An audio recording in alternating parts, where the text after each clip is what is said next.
As you can see, I'm attempting to do a POV video here. I don't have a GoPro yet, but I got the iPhone on a little Joby stick, and I'm heading down south.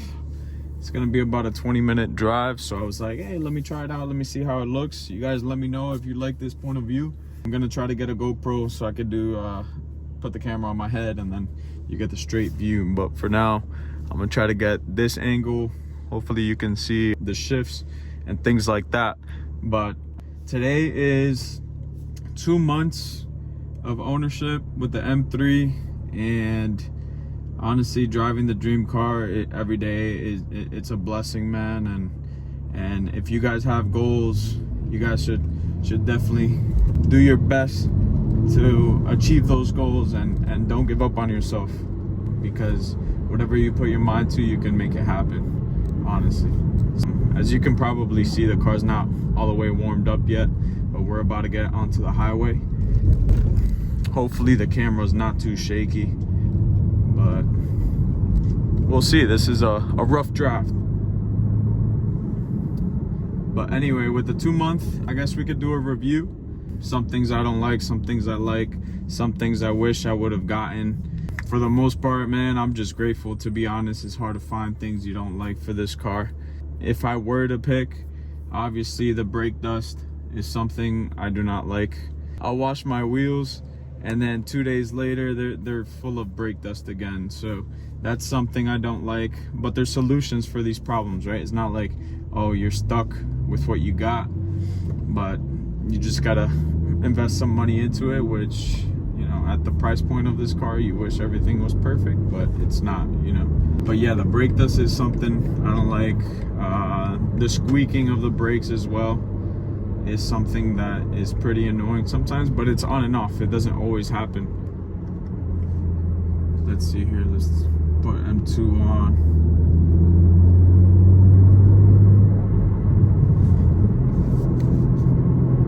And the way this car handles is just amazing.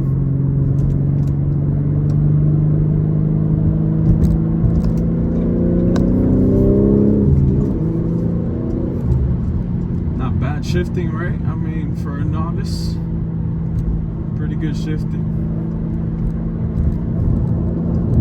Oh, come on, give me some space. Yes, sir. I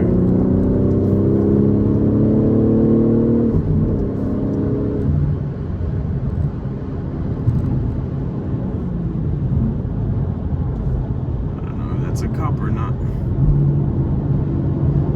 Nope, we Gucci. Turning those corners like that, you just never know what's waiting for you on the other side. But yeah, this car, man, as you guys can see, it just responds, right? And honestly, getting a manual transmission for me is the way to go. Just one thing I don't like about the manual transmission, if the car's not all the way warmed up, it's sometimes hard to get it in gear. Maybe it's because the fluids need to warm up, obviously, things like that. But sometimes it's very notchy, but for the most part it's pretty good. One more thing, so those are three things I don't like, right? The brake dust, the squeaking of the brakes, and then the notchiness of the manual transmission when it's not warmed up all the way. Electronically, the CarPlay sometimes has bugs. So what happens is that I'll go ahead, and if I open the door and I don't turn off the car, right? Let me word it like this. I'll have my phone connected to Apple CarPlay, and I'll open the door before I turn off the car. The next time I come into the car and I turn it on, CarPlay would be playing, but the screen will be blue. Hopefully I can try to show you guys what that looks like. So that's something that annoys me. I don't know if it's just me, you guys let me know, but I think that might be a problem with the CarPlay. Maybe it's me, I don't know. And something that's related to that, I guess, is my Bluetooth connection. I can't blame the car because I don't know if it's the car or my phone. My phone is fairly new, but you know, it could be my phone's Bluetooth is kind of messed up. But sometimes it won't even connect to my phone. I don't know why, but it'll connect to my girl's phone. I don't know if it's just when there's two connections that it gets confused and picks a different one. But the Bluetooth, that's something else. So those are 4 things. I guess the 5th thing is when I'm washing the car and I'm spraying the car with the hose and I have my keys on me, it unlocks, locks, unlocks, locks, unlocks, locks, even though I'm not touching the car physically, but the water's touching the car and it keeps beeping on and off. I mean, I'm just nitpicking at this point because I'm trying to find 5 things I don't like, right? Yeah, those are basically 5 things I don't really like. I mean, the ride height obviously from stock is not the most pleasant, but that's why you get springs and spacers, right? So everything I mentioned, there's solutions for it. I don't know if there's solutions for the CarPlay, but everything else I mentioned has solutions. So I'm going to work on those little by little. Let's get into the things I love. I love the responsiveness of the car. Honestly, like, you step on the gas and it responds, right? And something else I really do like is I like the stock sound from inside the car. Like, it doesn't sound too bad. Obviously it's quiet compared to other people, but the stock exhaust and the intakes, you can hear the intakes whoosh sometimes, right, from inside the car. I mean, it might be the little, something I forgot.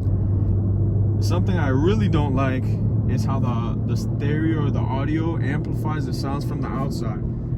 That's something I have to turn off because it is very annoying. There'll be cars like next to me that have like straps on the side of their cars, and they'll make like clinging sounds, and it sounds like it's inside the car. That I need to turn off. But on the other side of that, hearing the exhaust and the intakes from inside the car sounds very good. I plan on getting intakes later on to get that whoosh sound, and obviously an exhaust to make it a little bit amplified. But for the most part, man, stock is not bad.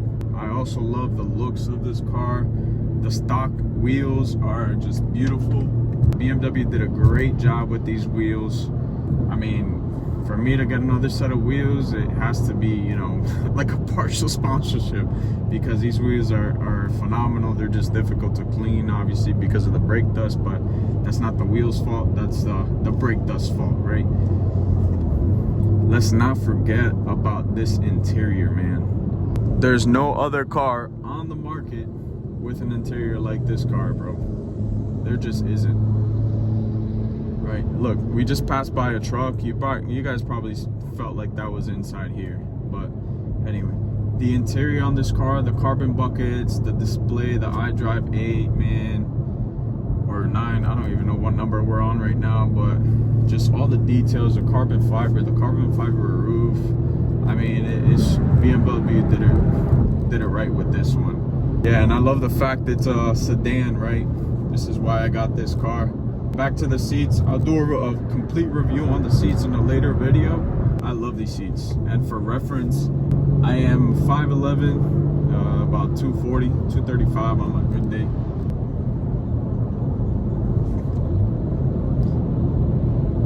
But let's let this guy in right here. I do use my turning signals occasionally. I'm about 240, 5'11", and I fit perfectly in these seats.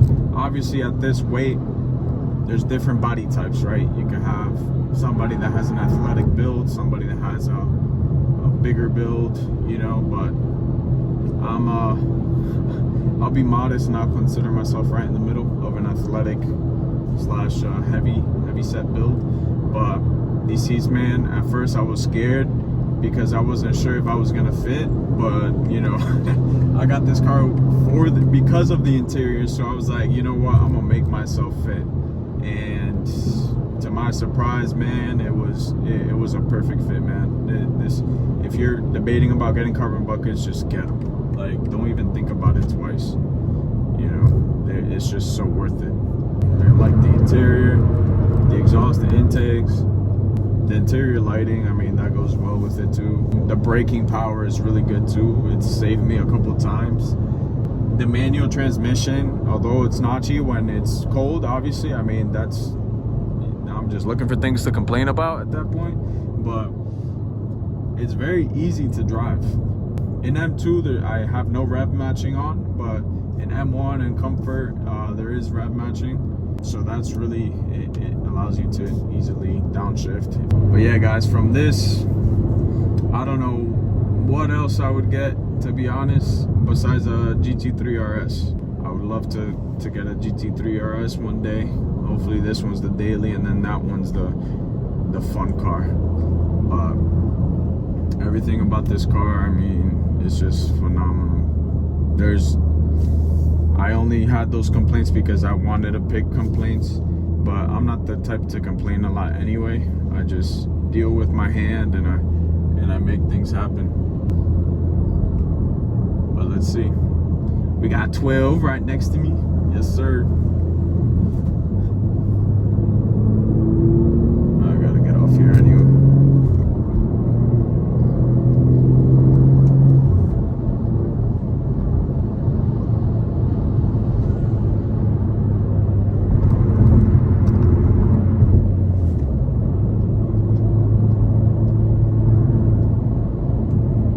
And something else I love, I have to mention, is the BMW community, bro.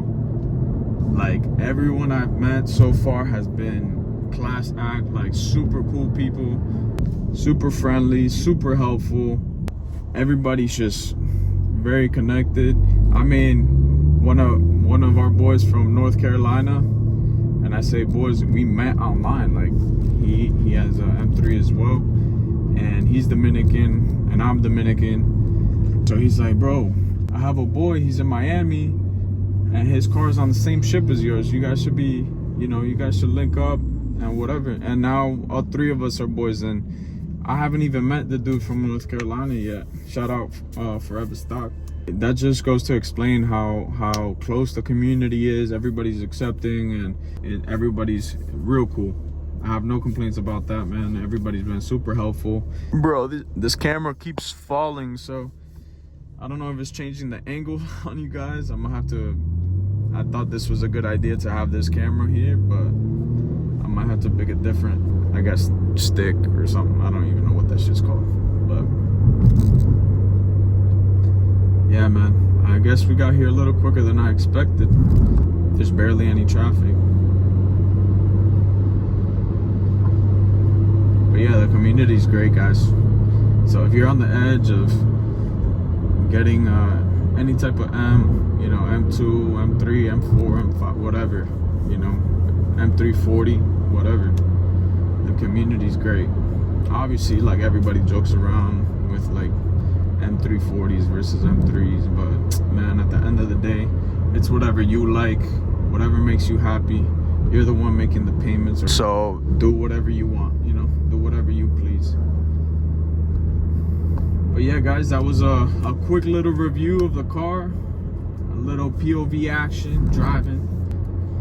I'll do a video, a full review on the seats, show you guys how I get in and out of them, how I take care of them. So stay tuned for that one. Oh, and another thing, you guys know how I mentioned it's easy to drive. I am actually going to be showing you guys how I let my fiance drive this car. Ooh. She's never driven manual before, and I taught her in this car. So I think now we're at the point where, I barely have to talk and she'll go ahead and drive. That's how easy it is. And I know some of you don't let your girls drive, but man, at the end of the day, it's just a car, to be honest. Enjoy yourselves. Let your significant others have fun too, but don't let them go crazy either, You know the vibes. Damn, these roads are kind of trash. All right.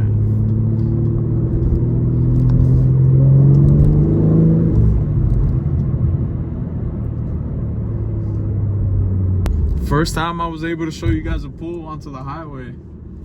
I know my channel's called Another Pool, and that was the first time I did a pool. That's kind of ironic, but I appreciate you guys for watching. Let me know if you guys like this style of video. I'll do more. I'll probably get a GoPro, like I said, and get better angles, and hopefully this camera stops falling off. But there we go again. But yeah, guys, let me know. I appreciate you guys for watching, and thank you again for the 200 subscribers, man. I appreciate all the support. I'm trying to stay as consistent as possible. Any feedback is greatly appreciated always, whether it's good or bad, constructive, whatever it is, man. Just let me know. I'll do my best to get better. That's what it's all about, right? Every day you get better than yesterday. Let's get it. I'll catch you guys on the next one. Peace.